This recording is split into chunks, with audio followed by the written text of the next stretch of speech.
भगवान शंभो मंगलम बृहस्पतिध्वज मंगलम त्र्यंबको देवो मंगलाय तनोहर मंगलम भगवती रेवा मंगलम मंगलप्रदा मंगलम शैलस्य कन्या मंगलाय तनोसरी। भगवान शिव का स्मरण करते हुए सभी गोस्वामी महापुरुषों को हमारी ओर से ओम नमो नारायण। बंधुओं, आज फिर हम आपके सामने कुछ छंद लेकर के आए हैं।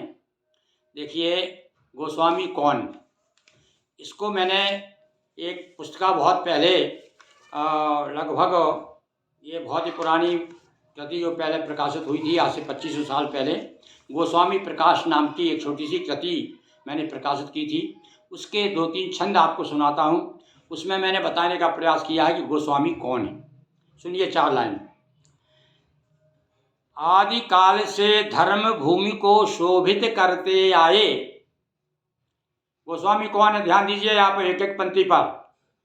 गोस्वामी की पहचान बता रहे हम कि आदि काल से, ये गोस्वामी समाज आदि काल का अभी का बीच का नहीं है कि अभी कोई खड़ा हो गया हो, ऐसा नहीं है। वेद काल में, वेदों में भी गोस्वामियों को, यतियों की, गिरिपुरियों का वर्णन है।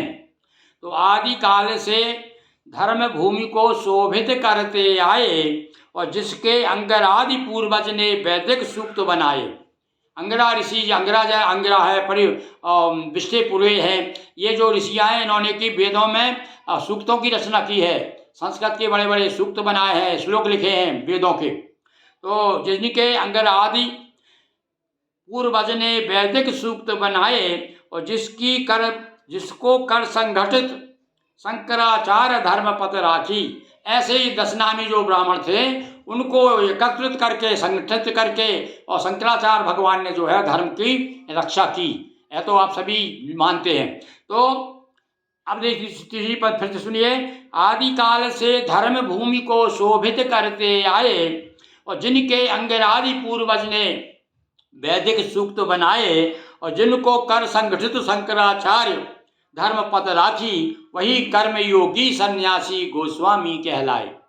और ये गोस्वामी उपाधि जो प्राप्त हुई है तो कर्मयोग के कारण है। जो कर्मों का योग कर्मसु कौशलम, गोस्वामी योगी भी है क्योंकि ये कर्मयोग पर विश्वास करता है। तो वही कर्मयोगी सन्यासी गोस्वामी कहलाए। ये हुआ 4 पंक्ति में एक सारांश में बता दिया। और आगे थोड़ा सा उसका मैंने और विस्तार दिया है। शंकराचार्य की बात आई ना, तो सुनिए आप कि सतयुग में कलयुग तक संतत रही परंपरा खासी। सतयुग से लेकर सतयुग, त्रेता, द्वापर, कलयुग, तो चारों युगों में वहाँ शुरू से सतयुग से नारायण नाम के और जो ऋषि हैं, पहले सन्यासी नारायण, तो सतयुग से कलयुग तक संतत रही परंपरा खासी और घरबारी होकर भी ऋषिगण कहलाया सन्यासी। एक ऐसा समाज था जो आश्रमों में रहता था, जंगल में रहता था, ऋषि कहलाता था, अपने बाल बच्चों के साथ रहता था। और वो कर्मयोगी, जिस प्रकार से भगवान शिव सन्यासी भी हैं, योगी भी हैं, ग्रस्त भी हैं, इसी प्रकार से घरबारी होकर भी ऋषिगण कहलाए सन्यासी। और ये घरबारी होते हुए यानी बाल बच्चे वाले भी हुआ करते थे ये लोग। अब सारे जितने बड़े ऋषि उस समय जो गौतम और वशिष्ठ हैं, ये सब जो है आश्रमों में रहा करते थे। तो शंकर कृष्ण जनक आदि थे ग्रस्त किंतु थे योगी। शंकराचार्य, कृष्ण, जनक आदि थे। शंकर कृष्ण जनक आदि थे ग्रस्त किंतु थे योगी। शंकर यानी भगवान शिव, ये भी ग्रस्त थे। कृष्ण भगवान भी ग्रस्त थे, जनक जी भी, ये सब ग्रस्त होते हुए भी योगीराज कहलाते हैं भाई। ये कृष्ण को भी योगीराज कहते हैं और भगवान शंकर भी योगी हैं। तो अब देखिए फिर सुनिए। सतयुग से कलयुग तक संतत रही परंपरा खासी और घरवारी होकर भी ऋषिगण कहलाया सन्यासी। और शंकर कृष्ण जनक आदि थे ग्रस्त किंतु थे योगी और 11 आचार्यों में थे 8 ग्रस्त सन्यासी। और जो ये 11 परंपरा जो वंदे गुरु परंपराम, गुरुओं की हम वंदना करते हैं, तो 11 में से 8 शुरू से ग्रस्त रहे। उसके बाद में 3 सन्यासी जो हुए हैं वो विरक्त हैं, जिसमें ये गौड़पादाचार्य, ये हैं शंकराचार्य जी के गुरु और उनके भी दादा गुरु। इस प्रकार से केवल ये विरक्त थे, बाकी के सारे लोग सन्यासी थे। और बाद में कुछ सन्यासी जो है फिर ग्रस्त हो गए। तो परंपरा तो वही वही रही भाई। कभी कभी क्या है, बिंद से नाद होते थे, तो बिंद से नाद कौन होते थे? केवल ब्राह्मण। और उसके बाद में कुछ सन्यासी नाद से बिंद हो गए। जैसे कि बड़ा उदाहरण है हमारे सामने ज्ञानेश्वर का। ज्ञानेश्वर महाराज जो है उनके पिताश्री सन्यासी हो गए थे। अब वो उदाहरण मैं आपको देता हूँ। कुछ लोग कहते हैं यार हम तो सन्यासी हैं भाई, हमको जनेऊ धारण नहीं करना चाहिए। तो ये ज्ञानेश्वर जो थे सन्यासी के पुत्र थे। और जब इनका वही प्रश्न जो आपने उठाते हैं ना अपन लोग, वही प्रश्न उनके समय भी उठा था। जब वहाँ पर उनके जब बड़े हो गए 8 साल के 5 साल के जो समय परंपरा थी, तो ज्ञानेश्वर के लिए उपवी संस्कार की बात आई तो वहाँ के ब्राह्मणों ने मना कर दिया। बोले नहीं, तुम तो सन्यासी के पुत्र हो, तुमको जनेऊ नहीं धारण नहीं करा सकते तुम। तो उसके बाद में पैठण बहुत बड़ा प्रसिद्ध महाराष्ट्र में बड़ा तीर्थ स्थान है। वहाँ पर बड़े बड़े पंडित इकट्ठे हुए और जब वहाँ पर शास्त्रार्थ हुआ और बाद उसके बाद में उन्होंने सिद्ध किया कि नहीं, ये सन्यासी के पुत्र हैं, किंतु अब ग्रस्त की ओर आ गए हैं, इधर आएंगे, ग्रस्त के मार्ग में आने वाले हैं लोग, तो अब इनको जो है जनेऊ का अधिकार है। तो उनको फिर जनेऊ हुआ। तो इस प्रकार से ये बात, ये प्रमाण जो है हमारे सामने है कि ज्ञानी सन्यासी के पुत्र थे, तब उनको तो नहीं होना था जनेऊ, पर उसके बाद में भी जनेऊ हुआ उनका और पंडितों ने उसको स्वीकृति दी। तो ऐसे ही हम लोग भी यदि सन्यासी के पुत्र हैं, यदि ये गोस्वामी यही मान लिया जाए कि ये सन्यासी ग्रस्त हुए, तो अब जब ग्रस्त हो गए तो शिखा सूत्र भी धारण कर सकते हैं। पर भैया थोड़ा उसके लिए कठोर नियम है, तो वो भी वही धारण करे जो इस नियम को पालन कर सके। तो क्योंकि जरा ब्राह्मण आने में भी जरा थोड़ी सी संध्या त्रिसंध्या 3 संध्या करना पड़ता है। 3 ना करो तो सुबह शाम तो भगवान का भजन लोगों आरती तो करो ही कम से कम। तो ये सारा चीज़ जो है सदाचरण के लिए, सदाचरण में वृद्धि होती है, सद्धर्म की वृद्धि होती है, इसीलिए ज्ञानेश्वर महाराज को जनेऊ पहनाया गया।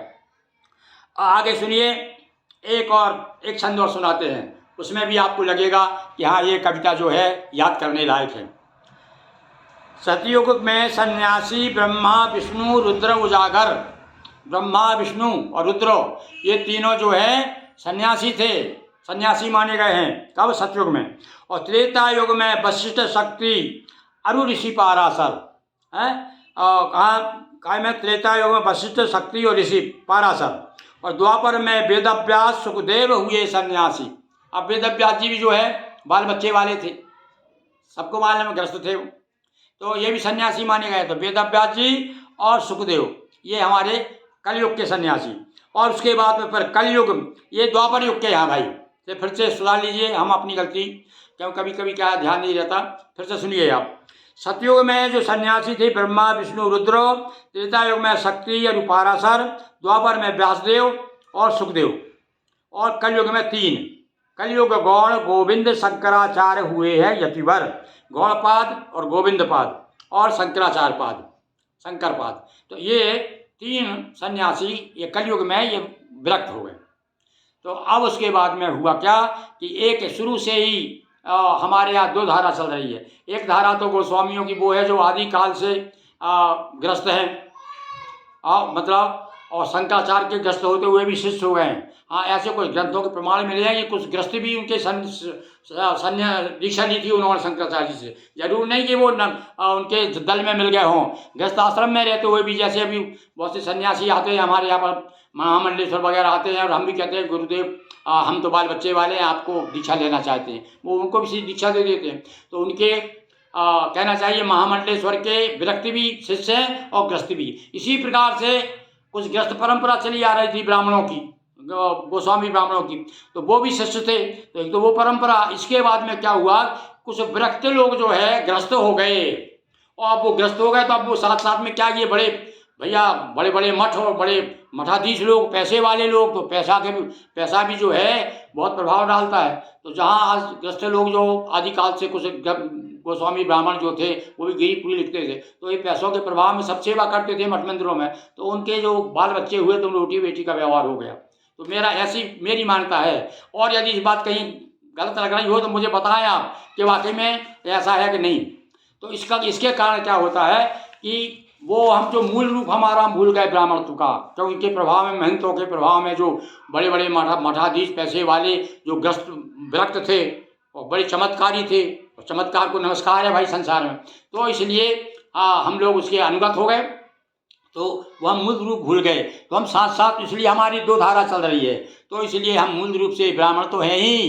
तो मैं कहता हूँ लोगों से कि भाई सुनो, अपना गोस्वामी पद मत छोड़िए। आप मूल रूप से ब्राह्मण हैं, पर आप गुरु पद है, इसलिए अन्य ब्राह्मणों से श्रेष्ठ हैं आप। इसलिए जो बिना पढ़ा लिखा गोस्वामी है वो भी किसी अन्य ब्राह्मणों से दीक्षा नहीं लेता, मंत्र नहीं लेता।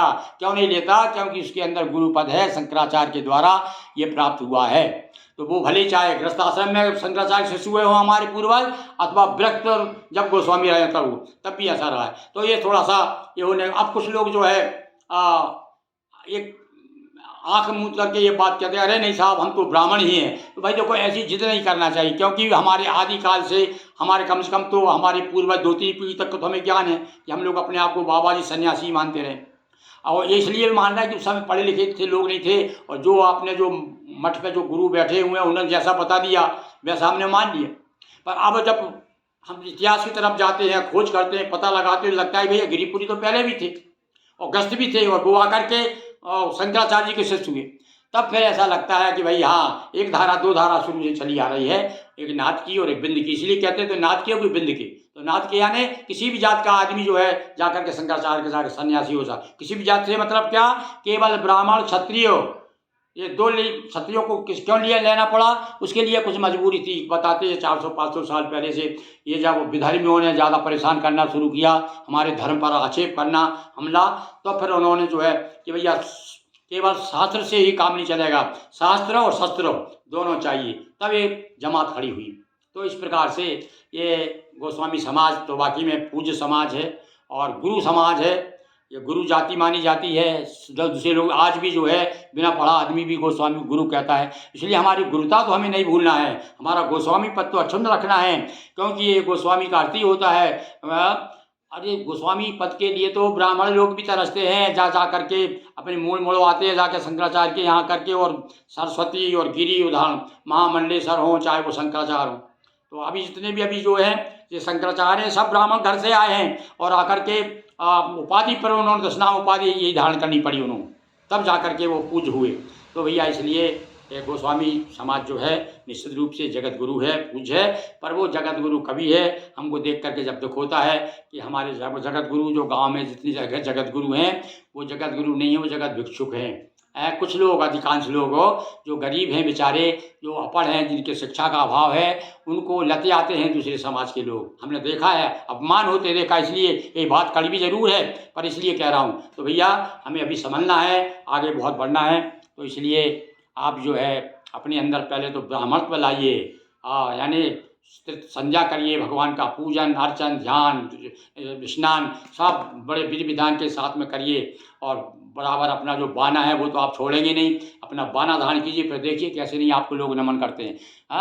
कहते हैं ना, झुकाने संसार झुकता है, झुकाने वाला चाहिए। तो भैया झुकाने वाले बनना है हमको, हमारी यही पीड़ा है, इसलिए और कुछ नहीं है। बाकी तो अद्वैत में हम जाते हैं तो ना तो कोई ब्राह्मण है ना कोई गोस्वामी है, अद्वैत हो शिवो हम शिवो हम शिवो हम, ये जो बस सिद्धांत की बात है। पर जब हम व्यवहार में आते हैं तो सब गड़बड़ हो जाता है। तो व्यवहार की दृष्टि से हमें हमारी समाज को उसमें ब्राह्मण में जब उस मन में आए, भले हाँ हम तो ब्राह्मण हैं, और वो ब्राह्मण दूसरा ब्राह्मण यदि आए, यदि वो आपका अपमान करके कहते भैया हम भी ब्राह्मण ही हैं यार, और बस ब्राह्मण ही नहीं है बल्कि हमारे पास तुम तो केवल ही ब्राह्मण हो। हमारे मूल पुरुष जो थे वो ब्राह्मण थे और हम लोग गुरु हैं, तो गुरु पद भी है।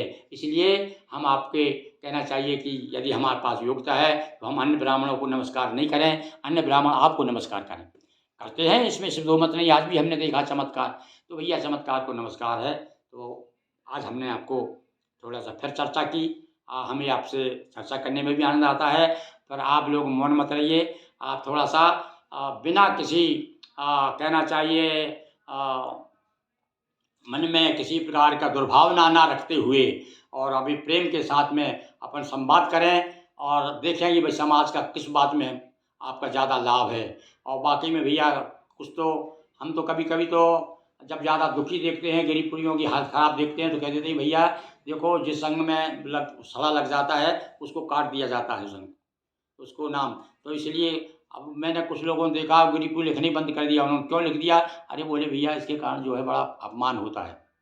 क्यों अपमान होता है, क्योंकि ऐसे हमारे कर्म रहे, ऐसे गलत लोग भी आ गए उसमें, क्या जात में आकर के मिल गए और उन्होंने अपना वो छोड़ा नहीं।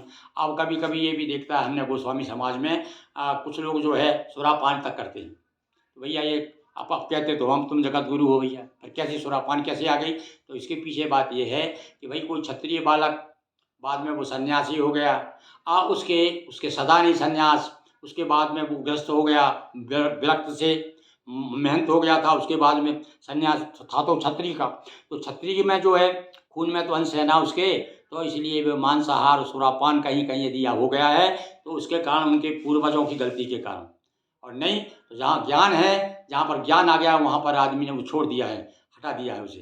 तो हम तो विनम्र निवेदन ही करेंगे कि ये गोस्वामी समाज जो है अपनी नशों से मुक्त हो जाए, और साथ में जो उसका सम्मान, इसके कारण लोग देखते हैं कि अरे यार ये तो फलाना फलाना गोस्वामी है, तो ये लोग तो शराब पी रहा है, ये तो मांसाहारी है, तो अब क्या आपको सम्मान मिलेगा क्या? आप चोटी तो बड़ी रखेंगे, ना तो ऊंची नाक लगाएंगे, और आपका व्यवहार कैसा रहेगा? तो ऐसे लोगों से करबद्ध हमारी प्रार्थना है कि जहाँ तक हो आप अपने आचरण को सुधारें। हमारी समाज, वैसे तो भैया आप कहोगे गुरु जी यार ये क्या बात हुई, आज हम बहुत से ब्राह्मण भी देखते हैं वो बस शराब पिए हुए हैं। हाँ, तो जो शराब पिएगा भले ही ब्राह्मण हो, कोई राम राम करे क्या उसको? आज भी देख रहे हैं हम अनेक, अब तो क्या ब्राह्मण मत कहिए, आप सभी जात, सातों जात जो है धीरे धीरे कांग्रेस के राज में हो गए सारे भ्रष्ट। पर इसके बावजूद भी हमें अपने पूर्वजों की आन बान रखना है, और हमारे अंदर वो भावना है, यदि ये भावना है कि हम श्रेष्ठ हैं, तो धीरे धीरे ये जो बुराइयाँ आ गई हैं वो भी एक दिन निश्चित रूप से दूर हो जाएगी, ऐसा हमारा विश्वास है। देखो बहुत सारी बात कहने को है, फिर कभी। ओम नमो नारायण।